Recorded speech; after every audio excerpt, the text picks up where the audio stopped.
마가복음 12장 1절에서 11절을 중심으로 고난받을 준비하자 이런 말씀을 드리겠습니다. 신앙생활하는 것을 혹은 신자의 삶을 우리가 십자가를 지고 간다 그렇게 표현들 해요. 그런데 그 십자가가 뭐냐 이렇게 물어봤을 때는 막상 뚜렷하게 대답하지는 못해요. 내가 힘든 문제가 십자가인가? 나를 힘들게 하는 사람이 십자가인가? 뚜렷한 대답을 못하거든요. 왜 이 말로 시작을 하냐면은 예수님은 십자가를 지시면서 우리를 구원하셨어요. 그래서 계속해서 지금 예수님은 뭐라고 말씀하시면 내가 받을 고난이 있다. 내가 짊어지고 갈 십자가가 있다. 그걸 분명하게 밝히고 계시거든요. 그리고 그대로 하셔서 우리가 구원을 받았어요. 근데 예수님의 뒤를 따라가는 우리는 십자가가 뭔지도 몰라요.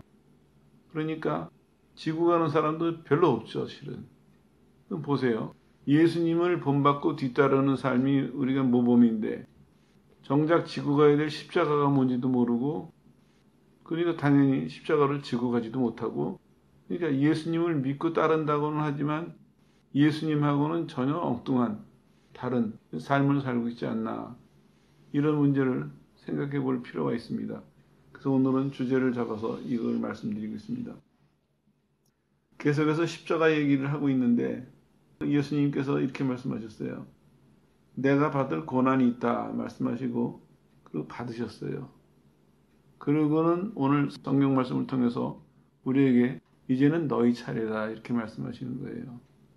그러니까 우리도 이제는 짊어지고 갈 준비를 해야 되겠죠. 그래서 그 부분을 설명을 드릴게요. 내용을 보면 이렇습니다. 첫 번째로는 누구를 위한 고난인가 이걸 깨달아야 돼요. 왜냐하면 앞서서 말씀드린 것처럼 내용을 알아야 대비를 하든지 각오를 하든지 할 거 아니겠습니까? 저는 본문을 보니까 예수님이 이렇게 비유를 하고 계세요. 뭐냐면은 포도원 그 비유를 하고 계시는데 어떤 사람이 농사에 필요하도록 포도원을 잘 갖췄어요. 그리고 세를 주고 딴 나라로 갔어요. 이민을 갔는지 뭐 출장을 갔는지는 모르겠어요. 가 있다가 가을철 수확할 때가 되니까 약속대로 세를 받으러 종을 하나 보냈어요. 그래서 이 사람들이 안 주고 그냥 돌려보냈어요. 그 주인은 또 보낼 수밖에 없죠. 약속대로 세를 내라. 이번엔 때렸어요. 그리고 또 돌려보내고. 그 다음에 또 보내니까 이번엔 죽였어요. 이런 식으로 여러 명의 종을 보냈는데 계속해서 때리거나 죽이거나 해서 돌려보내는 거예요. 주인이 가만히 생각하다가 이제 안 되겠으니까 안 되겠다. 마지막으로 내 아들을 보내보자. 그러면 내 아들이니까 이 사람들이 포도원세도 내고 대우를 잘하겠지 하고 보냈는데 결과는 엉뚱했어요. 그 아들이 오는 걸 보면서 이 사람들이 뭐라고 얘기냐면 이 사람만 죽이면 물려받을 사람이 없잖아요. 이 사람만 죽이면 우리 거가 되니까 죽이자. 서로 모의를 했습니다. 그런 이제 배경이에요. 좀 전에 말씀드렸죠. 누구를 위한 고난인가를 먼저 알아야 된다. 이 사람들이 어떤 사람입니까? 몰상식한 사람들이에요. 양심 없는 사람들. 아니 남의 거 빌려가지고 세를 내기로 했으면 세를 내야 될 거 아니겠어요? 농사 잘 져가지고 그 사람이 잘 갖춰놨으니까 보니까 모든 걸 다 해놨어요. 포도원을 만들고 산을 담을 치고 즙자는 굴자리도 파고 망대를 짓고 다 갖춰놨어요. 농사짓기 알맞게. 그게 편리하게 빌려 썼으면 세를 내야 될 거 아니에요. 약속대로. 근데 안 내려고 해요. 유익한 건 다 얻고 자기가 할 도리는 안 하려고 하는 그런 양심 없는 몰상식한 사람들이고 한 발 더 나가서 욕심이 가득한 사람들이었어요. 그렇게 지내다가 보니까 세 내는 것은 고사하고 이걸 뺏자. 그리고 이게 욕심이 커졌죠. 그러고 나서 이제 주인의 아들이 오니까 난폭하게 변했습니다. 죽였어요. 근데 이 말이 나와서 하나 설명드리고 넘어가는데요. 이 사람들이 그렇게 얘기해요. 자, 저를 죽이자. 그 얘기했는데 이게 오늘 성경을 보다가 구약을 봤는데 이 말이 또 어디서 나오냐면요. 바벨탑 쌓을 때 이 말이 나와요. 자, 우리가 서로. 이게 번역을 해보면 상당히 재밌는 단어예요. 우리는 한 편이다. 우리는 한 팀이다. 이렇게 서로 동료의식을 부추기는 그러한 표현이에요. 그러니까 자 모여봐, 자 의논하자, 자, 이렇게 하자.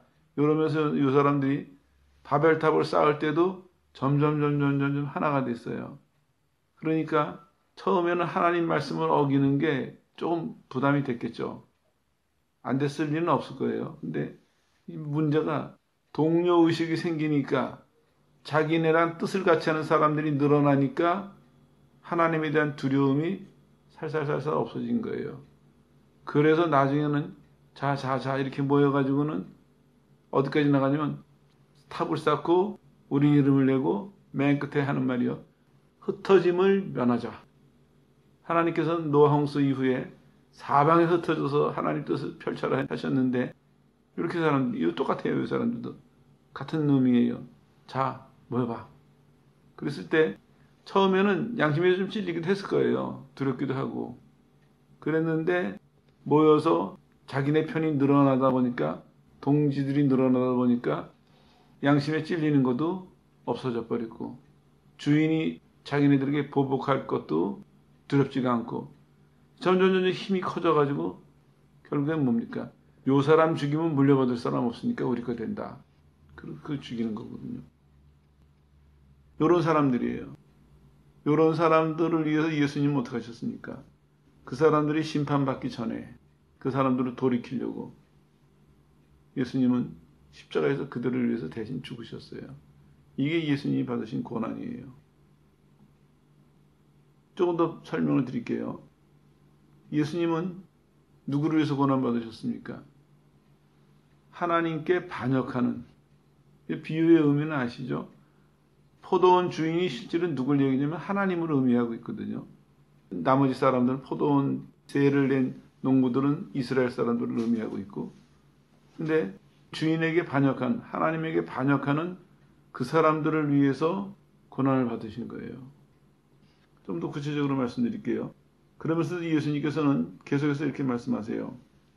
이 사람들이 돌이키도록 끊임없이 말씀을 하시는 거예요. 이 내용이 마지막 화요일 주간에 있었던 얘기인데 그때 두 아들의 비유, 악한 농부, 혼인잔치 이런 비유를 계속해서 말씀하고 계세요. 그 비유를 종합해서 모아보면 하나로 묶어지는데 뭐냐면 다 심판에 관한 얘기들이에요. 그리고 심판에 대한 얘기가 보완이 되고 발전을 하면서 이제 구체적으로 이 얘기 끝도 그렇잖아요. 아들을 죽였더니 어떻게 했어요? 주인이 와가지고 벌을 내렸거든요.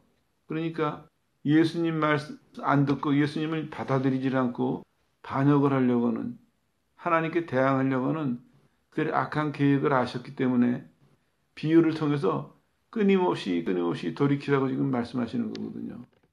근데도 이 사람들은 처음부터 예수님을 안 받아들였고 끝이 되니까 좀 전에 말씀드린 것처럼 사람들이 여럿이 모이니까 이제 용감해지는 것을 더 나가서는 반역에까지 이르도록 바벨탑을 쌓은 것처럼 똑같아요. 이 본문을 듣는 사람들도 유대인들도 자기네가 여럿이 모이니까 이제는 불순종을 넘어서서 예수님 못 박아 죽이는 반역까지 저지르고 있는 거거든요. 이게 몇 장면이 지금 계속해서 겹치고 있는 것입니다. 그런데도 예수님께서는 그 사람들에 대해서 끊임없이 십자가에서 죽으시는 그 순간까지 그들의 악한 계획을 폭로하시면서 돌아와라. 너희가 그 악한 계획을 버리지 않는다면 너희가 거기서 돌이키지 않는다면 무서운 심판이 임할 것이다. 끊임없이 말씀하고 있는 거거든요.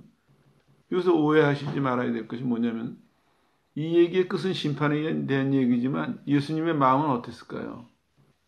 예수님은 너희는 혼난다 경고가 아니었어요. 마지막까지 이들을 사랑하셔서 그게 어떻게 증명이 되냐면 십자가에서 죽으셨잖아요. 예수님이 만약에 복수를 하실 생각이었으면은 악한 계획을 갖고 있는 걸 아셨으니까 십자가에 못 박히시기 전에 처벌하실 수도 있었죠. 그렇게 안 하셨어요. 오히려 그들의 손에 의해서 넘겨지고 그들의 손에 의해서 십자가에 못 박히시고 그러면서도 끝까지 그들에게 돌아올 길을 말씀하신 것이죠. 그러니까 결국에는 예수님이 처음에는 계속해서 사랑을 베푸시다가 맨 마지막에는 심판을 경고하시면서까지도 이들이 돌아오길 바라셨던 거예요. 이 얘기를 반복하는 이유가 있습니다. 이걸 잘 기억하셔야 돼요. 이렇게 불순종하고 더 나아가서는 반역하는 무리들에 대해서 예수님은 공생의 기간 내내 사랑을 베푸셨고 진리를 말씀하셨고 그리고 거기서 그친 것이 아니라 결국에는 그들의 죄를 사하시려고 자신이 직접 십자가에서 대신 죽으시는 이 일을 하신 거예요. 이게 예수님 말씀하신 내가 받을 고난이었습니다. 예수님 받으신 고난이었고 실제로 그대로 다 하셨어요. 그리고 이제 우리에게 말씀하시는 거예요. 이제 너희 차례다. 우리도 이제 이걸 잘 기억해야 돼요. 우리 신앙생활하면서 크게 이제 좀 접근을 해보면요. 좀 아쉬운 게 하나님을 사랑하는 사람들이 적어요. 믿는 사람들은 있어요. 믿는다고 하는 사람들은. 그런데 하나님을 사랑하는 사람은 별로 없어요. 왜 이걸 굳이 나눠서 말씀드리냐면은 하나님을 사랑하는 사람은 말 자체가 이 사람이 하나님을 위해서 사는 사람이에요. 그렇잖아요?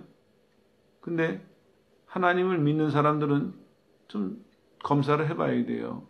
왜냐하면 이 사람이 믿는 이유가 뭘까? 믿는 목적이 뭘까? 이거 살펴봐야 되거든요. 자기의 유익을 위해서 믿는 사람들 참 많아요. 지옥이 싫고 너무 무서우니까 죽어도 난 천국 가야 되겠다 이런 사람들도 있고 또 살면서 믿습니다 하는데 과연 그게 누구를 위한 것이냐 이거 살펴봐야 돼요. 왜냐하면요 하나님은 우리에게 자신이 스스로 오셔서 십자가에서 죽으시는 사랑을 베푸셨거든요. 근데 이 엄청난 사랑을 받았는데 우리가 그런데도 하나님을 사랑하는 사람이 별로 없어요. 오늘 곰곰이 생각을 해봤어요. 이 교인들의 양심 문제인가? 아니면 교회가 안 가르치는 문제인가? 물론 두 개 다 문제가 있다고 보여져요. 근데 기본적으로 개인적인 생각인데요. 기본적으로 이 하나님의 사랑을 받고 이 사랑으로 새 생명을 얻은 사람이라면 양심상 하나님을 사랑하지 않을까요? 양심상. 왜냐하면 하나님이 우리를 사랑하셨을 때 하나님의 사랑이 우리에게 임했거든요. 그냥 사랑의 결과로 새 생명만 주신 것이 아니라 그 새 생명 속에는 하나님의 사랑이 포함되어 있거든요. 물론 다른 것도 다 포함되어 있죠. 하나님의 지혜도 포함되어 있고 하나님의 능력도 포함되어 있고 새 생명이 그 모든 것을 다 같이 갖고 왔어요. 그럼 우리 속에 하나님의 사랑이 있다는 거예요. 그 사랑이 활동을 하거든요. 그래서 하나님을 사랑하게 하고 이웃을 사랑하게 하고 활동을 하는 것이죠. 그러니까 예수님께서도 그렇게 말씀하신 것이고. 근데 시간이 갈수록 그런 사람들이 점점 더 적어지는 것 같아요. 없는 것 같아요, 거의. 결국에는 양심의 문제인지 교회에서 안 가르치는 문제인지 개인적인 생각에는 둘 다 문제가 있다고 보여져요. 만약에 교회에서 안 가르쳤어도 이거는 나 안 배웠어요 하고 핑계댈 일이 아니에요. 하나님의 사랑이 내게 임했는데 내게 임했는데 안 했으면 내 책임이지 나보고 누가 하라고 권하는 사람도 없었고요. 시키는 사람도 없었고요. 내가 그거 하려고 해서 도와주는 사람도 없었고요. 이게 핑계댈 일이 아니거든요. 물론 이제 교회가 안 가르치는 책임은 있어요. 근데 이거는 우리 개개인이 각자의 책임으로 받아들여야 돼요. 이 말씀을 왜 드리냐면은 이 얘기가 지금은 이제 서서히 십자가에 접근하지만 조만간 시간이 그래도 좀 걸려요. 조만간 우리는 죄라는 문제 가지고 몇 달을 씨름할 계획이에요. 그때 제일 먼저 생각해야 될 것이 책임감이에요. 죄에 대해서. 책임감이 없는 사람은요. 죄를 별로 무섭게 생각하지 않아요. 그리고 죄를 무섭게 생각하지 않는 사람은 용서를 고맙게 생각하지 않습니다. 그래서 보면은 은혜 받은 사람들의 경험을 잘 분석을 해보세요. 하나님은 한 사람을 구원하실 때 그 사람에게 죄의 실체를 보여주세요. 죄가 얼마나 무서운지. 그 책임감은 우리한테 있는 도덕심에서 나오는 거거든요. 하나님이 인간을 지을 때 양심이 타락했지만 그래도 일말의 양심이 느낄 수 있어요. 죄에 대해서. 그리고 그 죄의식을 가지고 죄책을 느끼는 것이죠. 그 죄책이 두려움을 주고 그 두려움을 가진 상태에서 용서를 받을 때 정말 깊은 감사가 나올 수 있는 것이죠. 쉬운 예를 들어보면요. 마틴 루터가 종교개혁을 일으켰잖아요. 루터가 돌아설 때도 비슷한 과정이었어요. 청년 시절에 친구랑 같이 가다 친구 벼락 맞아 죽었어요. 그 두려움에 빠지기 시작을 했어요. 자기 죄가 있으니까. 두려움을 해결할 길이 없어가지고 신부가 되기로 했어요. 그래가지고 로마에 있는 베드로 성당에서 이제 교육을 받았는데 베드로 성당에 올라가는 계단이 있을 거 아니에요. 그 계단을 그 사람들이 미사를 드렸겠죠. 하루에 몇 번 있는 미사를 들어가면서 자기는 속죄하는 의미로, 회개하는 의미로 무릎팍으로 기어 올라가고 내려가고 했대요. 그래도 마음속에 죄책이 떨어지지 않은 거예요. 그 두려움이, 죄를 지은 가책과 두려움이 없어지지 않았거든요. 그러던 어느 날 성경 말씀에서 죄사함에 대한 구절을 읽었어요. 아이들이 떠들고 노는데 소리가 들리는 거예요. 펴서 읽어라, 펴서 읽어라. 그 로마서를 펴서 읽었더니 구원에 관한 소식을 봤어요. 그때 루터가 그 긴 시간 동안에 양심의 가책을 느끼고 죄에 대한 두려움을 느끼던 루터가 자유를 얻었습니다. 그리고 그 자유의 힘이 종교개혁을 일으켰어요. 그 당시에 교황에게 도전한다는 것은 우리 지금 상상을 초월하는 일이거든요. 그런데 그 종교개혁을 용감하게 일으킬 수 있었던 것이 사죄에 대한, 용서에 대한 감사가 너무나 벅차니까, 용서에 대한 기쁨이 너무나 크니까 이 용서를 잘못 가르치는데, 이 용서를 안 가르치는데 입 다물고 있을 수가 없었던 것이에요. 목숨이 아깝지가 않았어요. 그래가지고 종교개혁이 시작한 것이죠. 물론 이제 루터에도 많은 사람들이 종교개혁에 합세했지만 그렇습니다.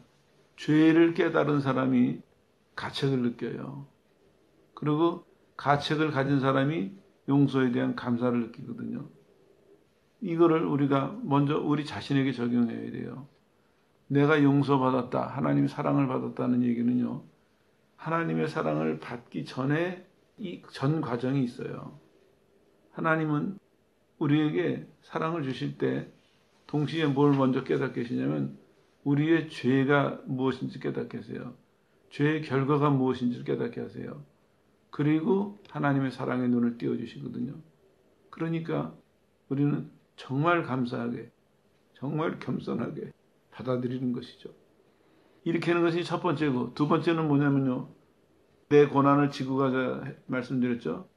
그러면 우리가 이걸 기억해야 돼요. 뭘 기억해야 되냐면 신앙생활 할 때 하나님을 믿는다 하는 얘기도 좀 전에 설명드렸어요.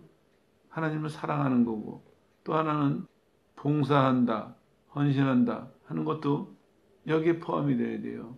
이걸 구체적으로 나눠보면 우리가 두 가지를 크게 나눌 수 있죠. 하나는 죄인을 구원의 길로 인도하는 것과 또 구원받은 사람이 예수님의 형상을 이루도록 돕는 것과 이 두 가지가 이제 봉사라고 크게 쳤을 때요. 생각을 해보세요. 앞으로 돌아가가지고 어떤 사람들이에요? 이 사람들이 똑같은 사람들이에요. 양심 없고 욕심 많고 난폭하고 자기 유익을 위해서는 하나님께도 불순종하고 하나님께도 반역하는 그런 사람들이에요. 그런 사람들에게 구원의 복음을 전하고 그 사람이 그걸 받아들이도록 한 번에 받아들이면 좋지만 한 번에 받아들이지 않는 사람도 있거든요.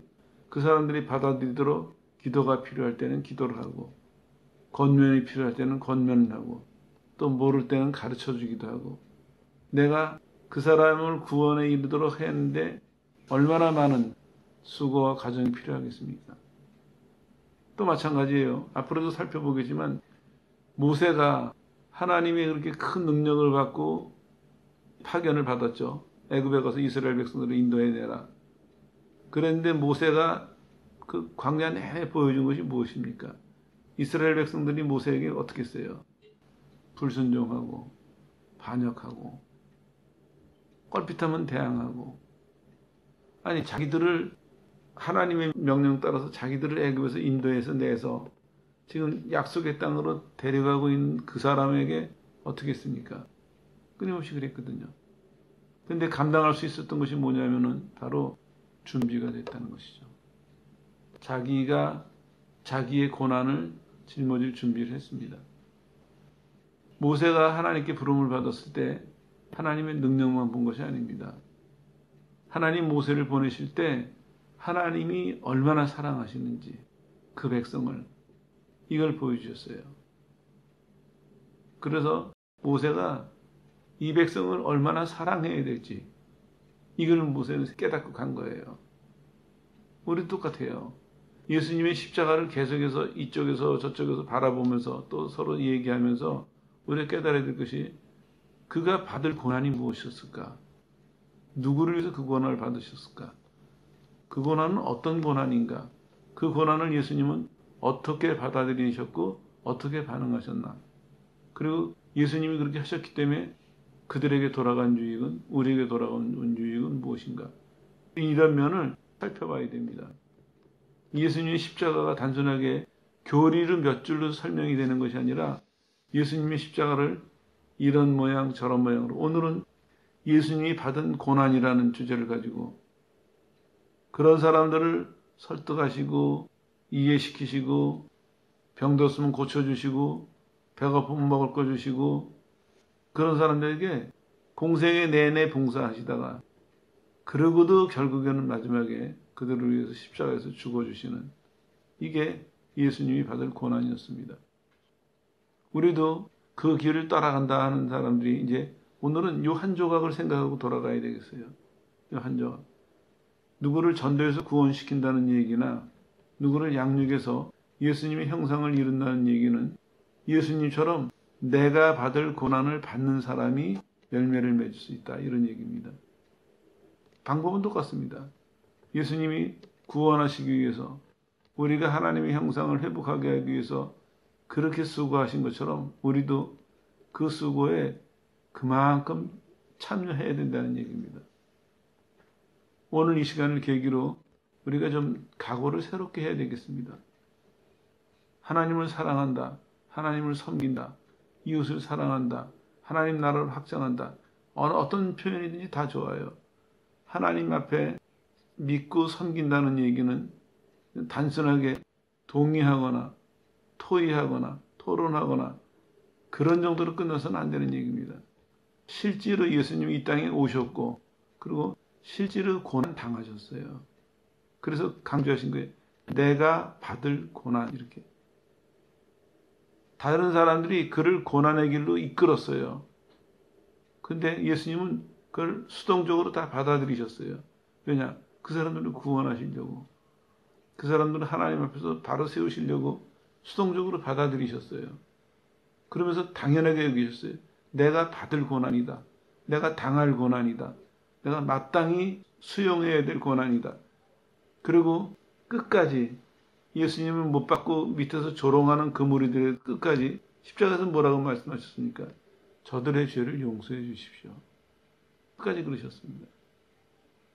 우리도 이 시간을 계기로 예수님이 나를 대신해서 죽으셨다는 의미가 나를 대신해서 고난받으셨다는 의미가 조금 더 분명해지길 바라고 그게 분명해지는 것만큼 우리가 하나님을 섬기는 데 있어서 죄인을 구원하고 하나님의 백성을 양육하는 데 있어서 우리의 수고가 이만큼 좀 더 분명하고 확실해지는 그런 변화가 있어야 된다는 얘기죠.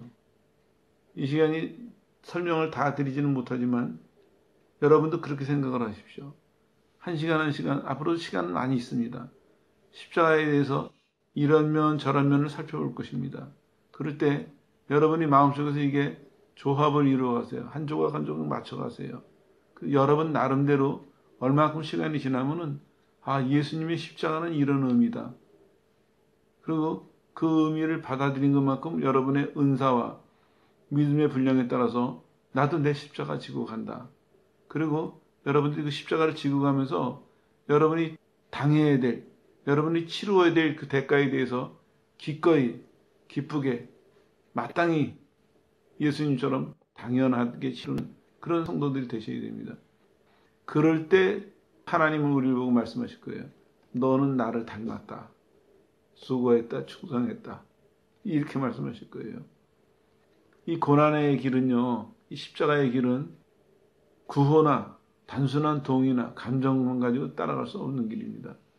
그래서 주님은 이 마지막 순간에 집중적으로, 물론 3년 내내 말씀하셨지만요, 마지막 순간에 집중적으로 제자들에게 교육을 시키시는 거예요.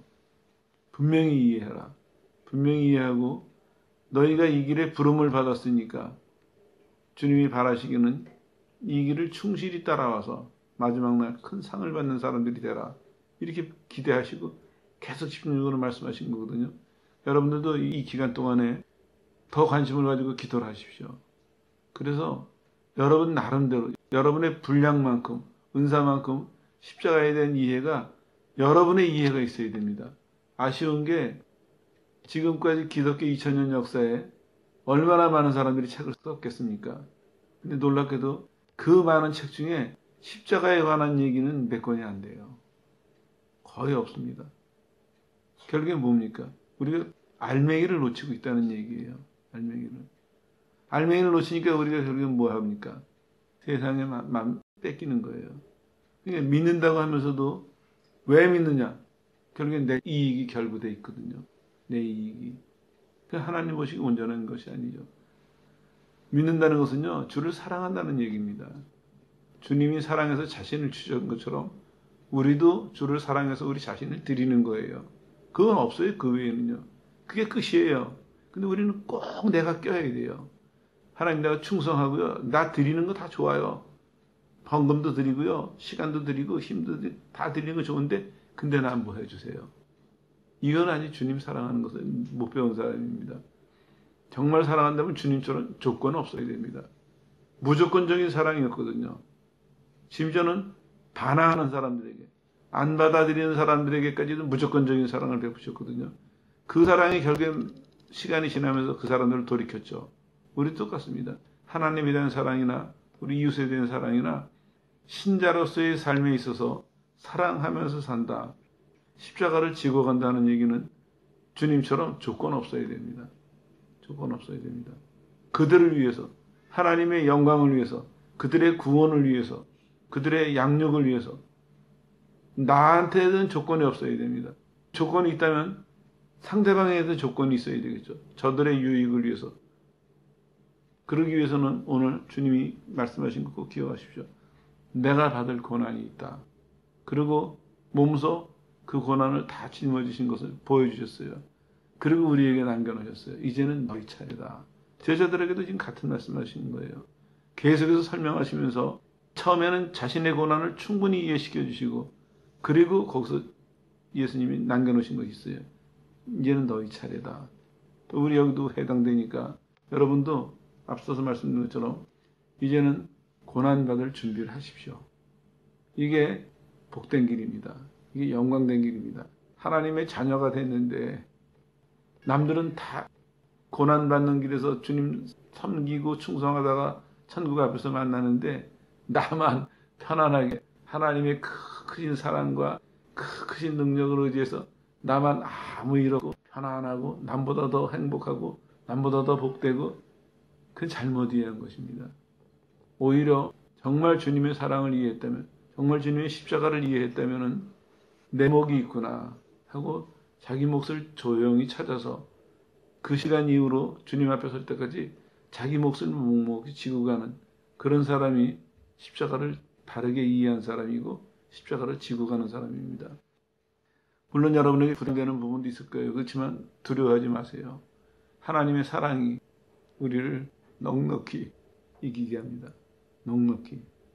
하나님의 사랑에 눈을 뜬다면요, 주님의 십자가를 이해했다면은 내게 주어진 십자가를 기꺼이 받아들일 수 있고 넉넉히 지고 갈 수 있습니다. 그것도 기쁨으로, 정말 감사함으로. 하나님이 우리한테 최고의 대우가 뭡니까? 죄를 용서해 주시는 것 넘어서 우리의 몫의 십자가를 지고 가게 하시는 것. 그게 최고의 몫이고 최고의 영광이거든요. 그러기 위해서는 여러분들도 준비하십시오. 준비된 사람들은 이 시간 이후로 자기의 십자가를 지고 가면서 하나님께 충성할 수 있고 하나님을 사랑할 수 있고 하나님께 영광을 돌릴 수 있다는 결과를 기대하시고 여러분 모두가 잘 준비하셔서 자신의 십자가를 충실하게 지고 가는 성도 되시기를 예수 이름으로 축원합니다.